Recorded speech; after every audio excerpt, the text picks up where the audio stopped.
কাল কিয়ামতের ময়দানে প্রত্যেকটা মানুষকে 5টি প্রশ্ন করবেন। প্রত্যেকটা মানুষকে, ছোট বড়, ছেলে মেয়ে, মহিলা পুরুষ, সবাইকে 5টা প্রশ্ন করবে কাল কিয়ামতের ময়দানে।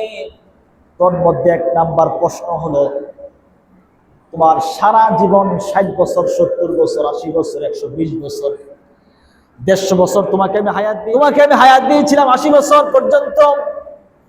80 বছর পর্যন্ত তোমাকে আমি খাওয়াইছি, তোমাকে আমি অনেক সুযোগ সুবিধা দিয়েছি, তোমাকে আমি অনেক কিছু খাওয়াইছি, সমুদ্রের মাছ খাওয়াইছি, তোমাকে আমি স্বাস্থ্য ঠিক রাখছি 80 বছর পর্যন্ত। আজকে 80 বছর পর্যন্ত তুমি কি করেছো আমার জন্য? আজকে তুমি জবাব দাও। 1 নাম্বার প্রশ্ন কাল কিয়ামতের ময়দানে প্রত্যেকটা মানুষকে করা হবে। কয় নাম্বার? 1 নাম্বার। কয় নাম্বার? 1 নাম্বার। তোমার সারা জীবন তুমি কোন কাজে ব্যয় করেছো, খরচ করেছো, আজকে জবাব দাও।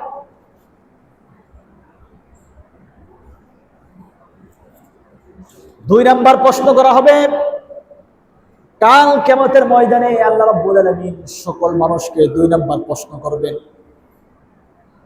ওয়া আন শাবাবিহি ফিমা আবলা। আমি তোমাকে 80 বছরের 3টা ধাপ দিয়েছিলাম, ছোটকাল, মেজকাল, বৃদ্ধকাল।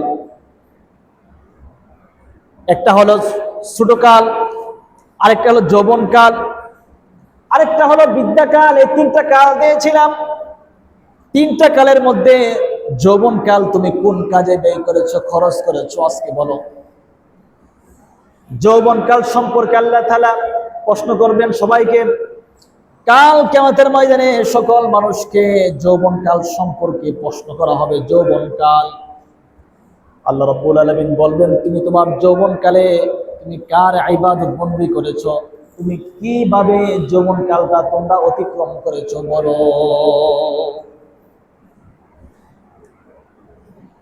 3 নাম্বার প্রশ্ন করা হবে কাল কিয়ামতের ময়দানে, তুমি সারা জীবন যে উপার্জন করেছো, উপার্জনের ক্ষেত্রে উপার্জন যে রাস্তাটা, ইনকাম সোর্স, সে ইনকাম সোর্সটা এটা হালাল পথ ছিল নাকি হারাম পথ ছিল। 3 নাম্বার প্রশ্ন করা হবে। আল্লাহ তাআলা প্রশ্ন করবেন, তুমি ইনকাম যে করেছো, ইনকামের সোর্সটা কি ছিল? হালাল পথ ছিল নাকি হারাম পথ ছিল?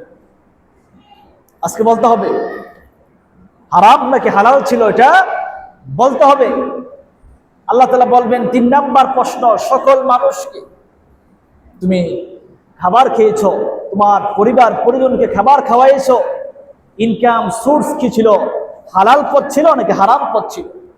কি বলেন? জবাব দিতে হবে, সকলের জবাব দিতে হবে। 4 নাম্বার প্রশ্ন করা হবে কাল কিয়ামতের ময়দানে,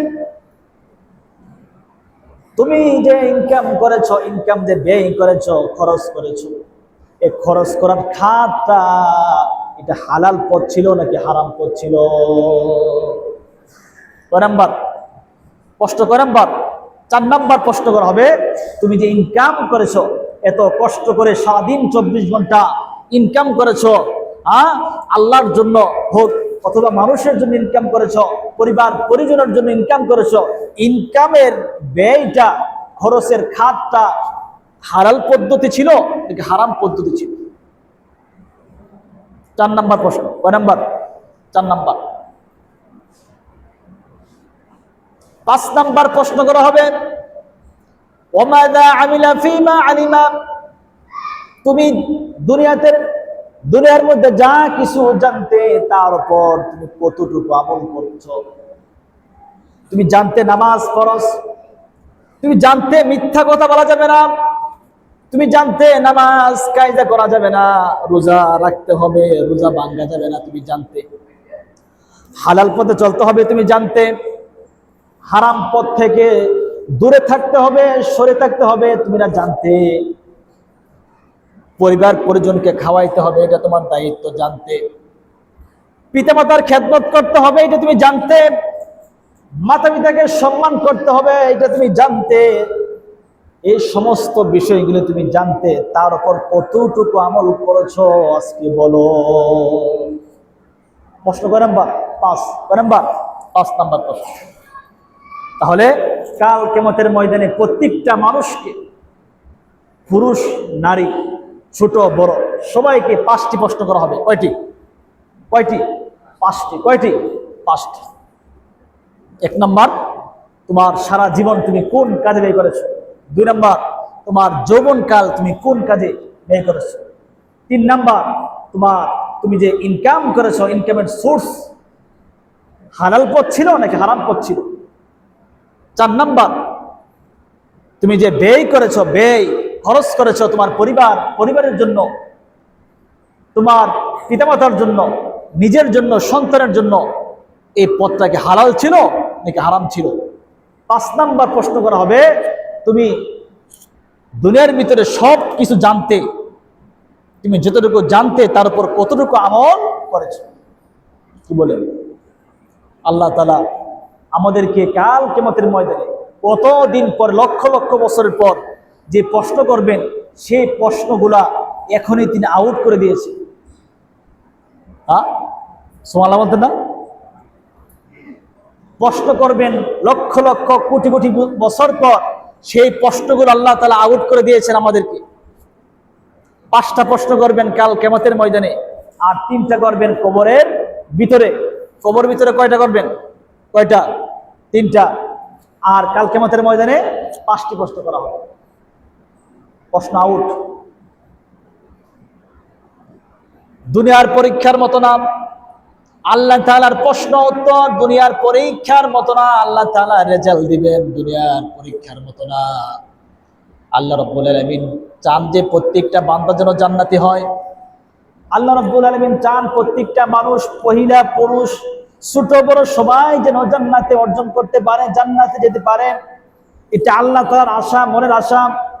আল্লাহ তাআলা চান প্রত্যেকটা মানুষ যেন জান্নাতের কাজ করে জান্নাত অর্জন করতে পারে। এই জন্য তিনি দুনিয়ার ভিতরে প্রশ্ন আউট করে দিয়েছেন, অন্যথায় প্রশ্ন আউট করার কথা ছিল না।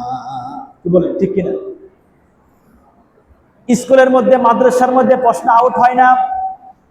প্রশ্ন আউট হয়ে গেলে ওই পরীক্ষা বাতিল বলে গণ্য করা হয়, উল্টা জরিমানা করা হয়। স্কুল কর্তৃক, মাদ্রাসা কর্তৃক যারা প্রশ্ন করেছে তাদেরকে জরিমানা করা হয়। প্রশ্ন আউট করার কারণে মাদ্রাসার উপর জরিমানা করা হয়। দুনিয়ার নীতি হলো প্রশ্ন ফাঁস করা যাবে না, কারণ প্রশ্ন ফাঁস করলে মানুষ পাস বেশি হয়ে যাবে, পরীক্ষায় ফেল হবে না, সবাই পাস হয়ে যাবে। এটা একটা নীতি। কিন্তু আল্লাহ তাআলা চান প্রত্যেকটা মানুষ যেন দুনিয়ার ভিতরে কাজ কর্ম করে সফলতা অর্জন করতে পারে আখিরাতে। সুবহানাল্লাহ। প্রত্যেকটা মানুষ যেন জান্নাত অর্জন করতে পারে, জাহান্নাম থেকে মুক্তি অর্জন করতে পারে। আল্লাহ তাআলা চান এটা। আদম থেকে আমাদের নবী পর্যন্ত যত নবী রাসূল আল্লাহ তাআলা প্রেরণ করেছেন, প্রত্যেকটা নবী রাসূল চান যে প্রত্যেকটা উম্মত যেন জান্নাতুল ফিরদাউস অর্জন করতে পারে। প্রত্যেকটা নবী চান, প্রত্যেকটা সাহাবী চেয়েছেন, প্রত্যেকটা নবী চেয়েছেন। এই জন্য রাত দিন 24 ঘন্টা মানুষকে দাওয়াত দিয়েছেন, খেয়ে না খেয়ে, নিজের পরিবার খায় নাই, নিজেও খায় নাই। আয়েশা সিদ্দিকা রাদিয়াল্লাহু তাআলা আনহা থেকে বর্ণিত, 14 দিন পর্যন্ত রাসূলের ঘরের ভিতরে রান্না হয় নাই, চুলার ভিতরে আগুন জ্বলে নাই, তারপরও রাসূল দাওয়াত দেওয়া মিস করে নাই। রাসূল 24 ঘন্টা মানুষকে জাহান্নামের পথ থেকে জান্নাতের পথের ভিতরে ডাকতেন। সুবহানাল্লাহ। আল্লাহ তাআলা চান যেন ফেরাউনও জান্নাতে যাক। কে? ফেরাউন। এই জন্য সুযোগ দিয়েছিলেন, ফেরাউনকে সুযোগ দেওয়া হয়েছিল। মুসা আলাইহিস সালাতু ওয়াস সালামকে আল্লাহ রাব্বুল আলামিন ইরশাদ করেছেন, হে মুসা, ফেরাউন যেন সঠিক পথে চলে আসে, তুমি তাকে গিয়ে দাওয়াত দাও, হয়তো সে আমার দিকে ফিরে আসতে পারে। মুসা আলাইহিস সালাতু ওয়াস সালাম বললেন, ইয়া আল্লাহ তাআলা, ফেরাউন যদি দাওয়াত গ্রহণ না করে তাহলে আমি কি করব?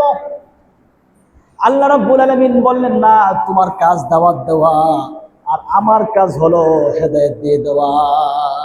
সুবহানাল্লাহ বলেন।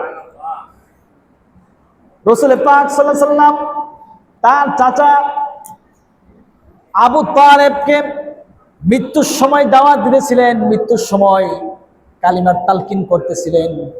হে চাচা, আপনি বলেন লা ইলাহা ইল্লাল্লাহ বলেন। মৃত্যুর সময় তার চাচা বলে, না না, আমি মুহাম্মদের কালিমা গ্রহণ করব না। মুহাম্মদ আমার ভাতিজা, তার কালিমা গ্রহণ করলে আগামীকাল মৃত্যুর পর মক্কার মহিলারা তার বাপ দাদা ধর্ম ত্যাগ করে মুহাম্মদের ধর্মের উপর সে ইন্তিকাল করেছে। নাউজুবিল্লাহ। মক্কার মহিলারা কালকে বলবে ভাতিজার ধর্ম গ্রহণ করে মুহাম্মদ ইন্তিকাল করেছে। মক্কার মহিলাদের নিন্দা করার কারণে মক্কার মহিলারা এই সমস্ত কথা বলবে, এই কারণে সে ইসলাম গ্রহণ করে নাই।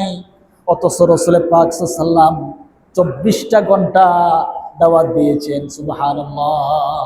24 ঘন্টা, হ্যাঁ 24টা ঘন্টা দাওয়াত দিয়েছেন। আল্লাহ তাআলা আয়াত করে নাজিল করে দিলেন, ইন্নাকা লা তাহদি মান আহবাবতা ওয়ালাকিন্নাল্লাহা ইয়াহদি মান ইয়াশা ওয়া হুয়া আ'লামু বিল মুহতাদিন।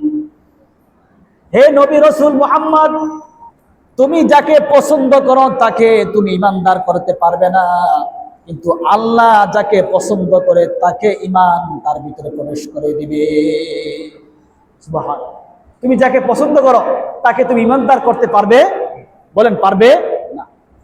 নবীর ঘরের লোক যাবে জাহান্নামে, আর হাবশা থেকে আসা বেলাল রাদিয়াল্লাহু আনহু যাবে নবীর সাথে জান্নাতে। সুবহানাল্লাহ। কত মাইল দূরে, হাজার হাজার মাইল দূর থেকে মানুষ এসে ইসলাম গ্রহণ করে নবীর হাত ধরে যাবে কাল কিয়ামতের ময়দানে জান্নাতে। সুবহানাল্লাহ। তাহলে হেদায়েত কার হাতে? হেদায়েত কার হাতে? আল্লাহর হাতে। কার হাতে? এই জন্য সবসময় দোয়া করা, হেদায়েত নিয়ে সবসময় দোয়া করা। 5 ওয়াক্ত নামাজের পর হেদায়েত নিয়ে দোয়া করা।